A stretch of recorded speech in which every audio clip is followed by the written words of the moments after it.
Good morning, Cullman. Thank you for joining us on Cullman Today.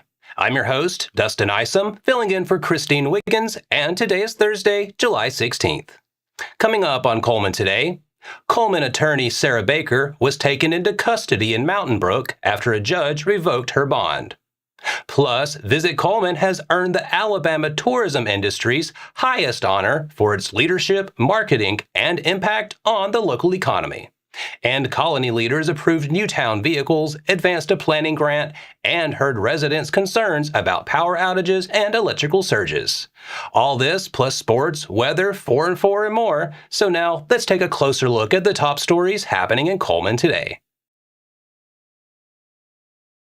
Cullman attorney Sara Baker was taken into custody Tuesday in Mountain Brook after a judge revoked her bond in a pending felony case. The Cullman Police Department said Baker was located at a residence and safely apprehended with assistance from Mountain Brook and Vestavia Hills Police. Cullman officers were traveling Tuesday to return her to the Cullman County Detention Center. Baker was initially arrested in November and later indicted on 11 felony counts, including conspiracy to commit murder, 3 counts of attempted murder, domestic violence, elder abuse, and drug-related charges. Court records allege Baker tried on 3 occasions in September 2025 to kill her husband, James Baker, by placing a substance she believed was fentanyl in his food or drinks.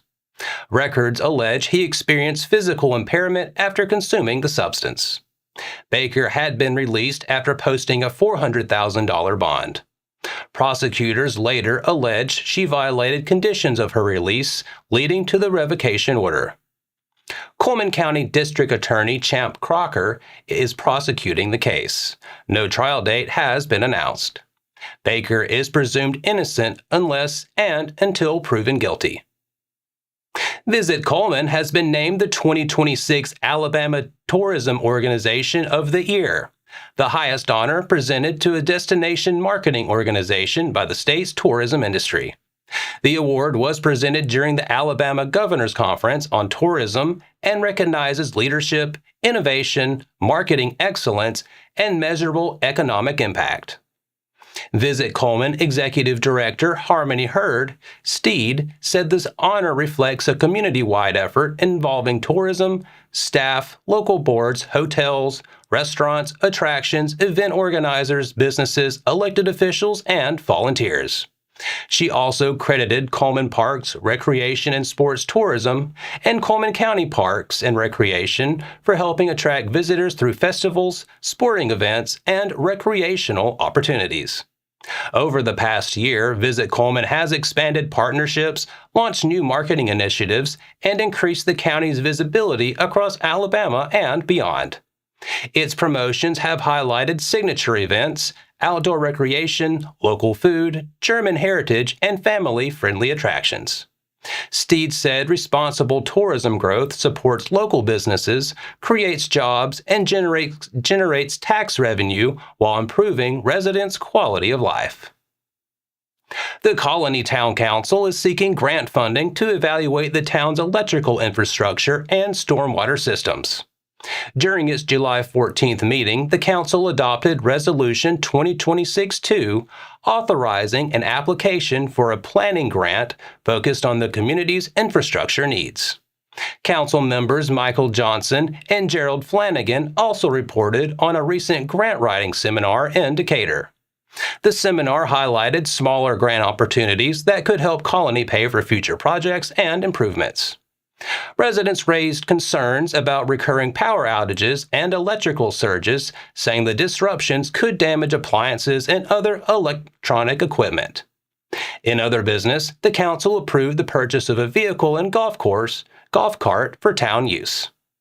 Officials also discussed Colony Day, set for Saturday, August 1st, beginning at 8 a.m. at the Colony Educational Complex on Byers Road. The celebration will feature a DJ, live music, a mechanical bull, water slide, food, games, and vendors.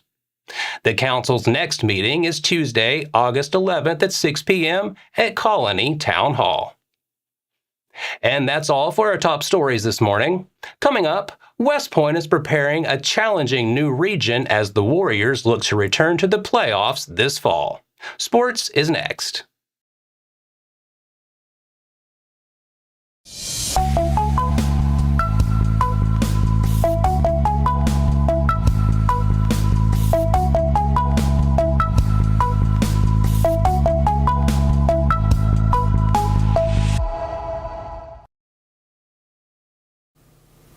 Welcome back.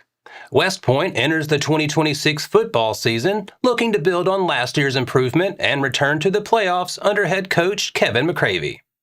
After increasing from 2 wins in 2024 to a 5-5 record last season, the Warriors now face a new challenge after moving into Class 4A, Region 7. McCravey said the new region is one of the most competitive in the state, featuring perennial contenders like West Morgan, Hamilton, Deschler, and Brooks. Despite the tougher schedule, West Point's identity remains the same: running the football. All-County running back Titan Thornton returns behind an offensive line led by Julio Fuentes, while Max Patterson and Colton Kimbrell continue battling for the starting quarterback job. Defensively, the Warriors return key contributors Nolan Franklin and Bryant Moon, with sophomore Aiden Shoemaker expected to take on an expanded role. McCravey said the team's focus is simple: improve every day, play consistently, and compete every week as the Warriors chase a return to postseason football. And that wraps up sports for today. Coming up next, Cullman's Summer Theater Camp is helping young performers build confidence, leadership skills, and a love for the stage. And the Cullman Tribune Pet of the Week.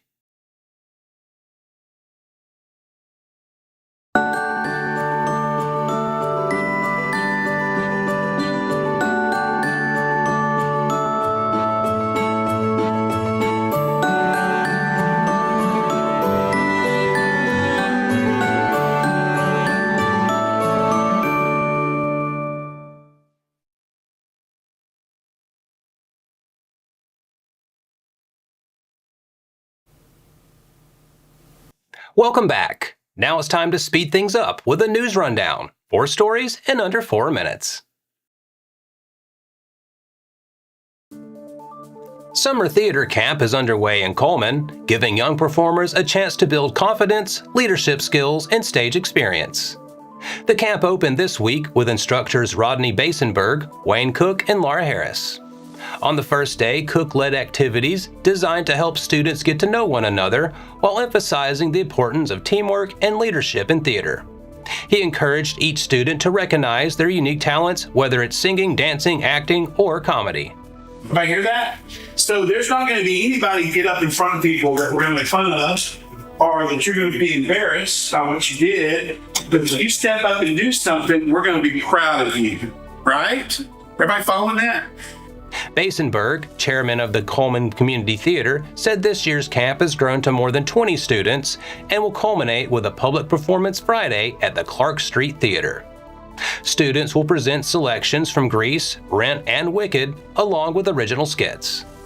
Basenberg said theater helps build confidence in community, and he hopes many of the campers will return this fall for the theater's production of Beauty and the Beast.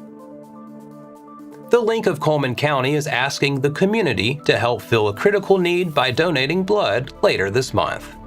The organization is partnering with the American Red Cross for a community blood drive on Monday, July 27th from 11 a.m. until 3 p.m. at the Link on 9th Street Southeast.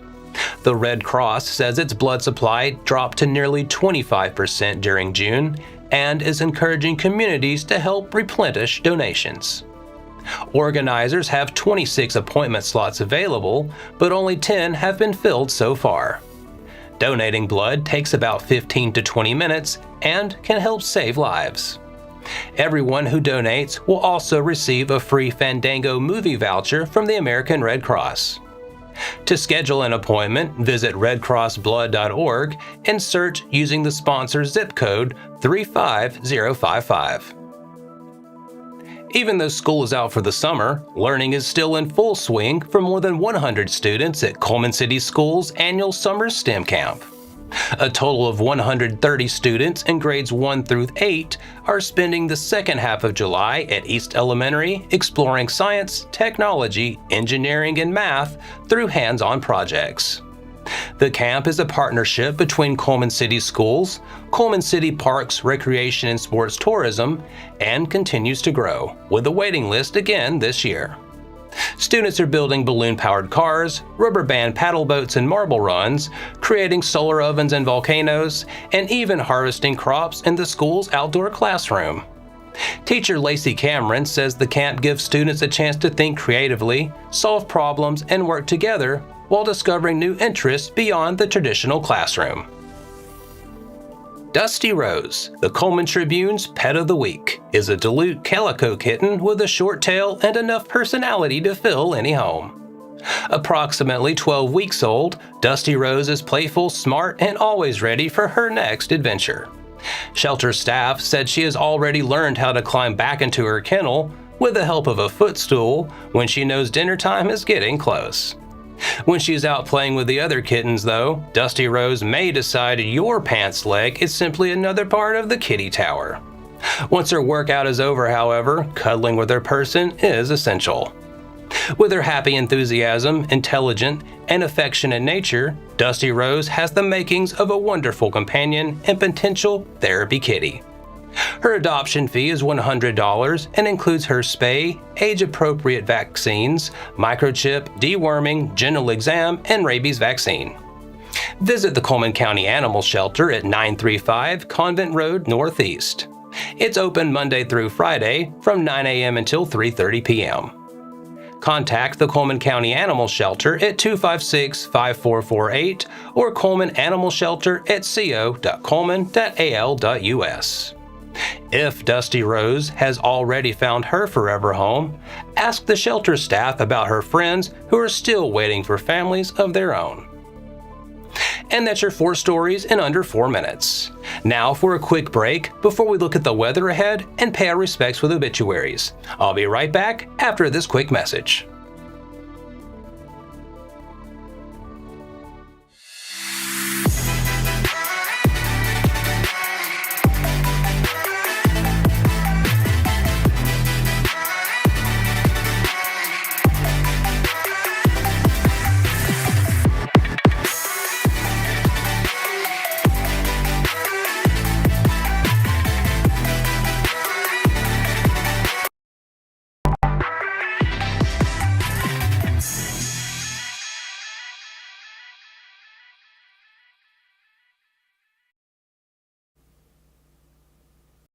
Let's take a moment to pause and remember those who lost their lives this week.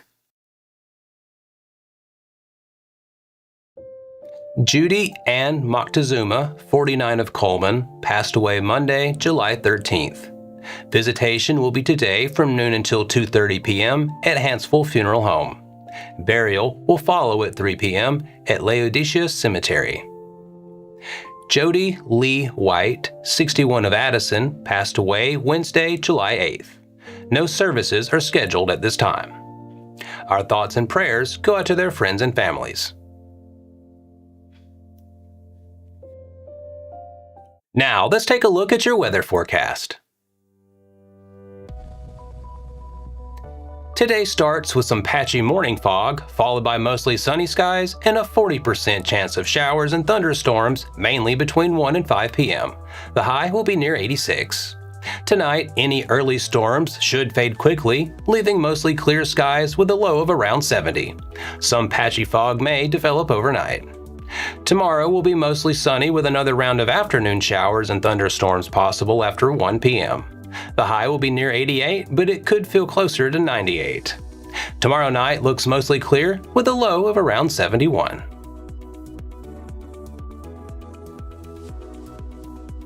And that wraps up another edition of Cullman Today. Thank you for sharing your morning with us, and remember to stay connected by following us on social media and visiting CullmanTribune.com for the latest from our community. We'll be back bright and early tomorrow morning at 6:30 a.m., but until then, I'm Dustin Isom with Cullman Today. Have a wonderful day, Cullman.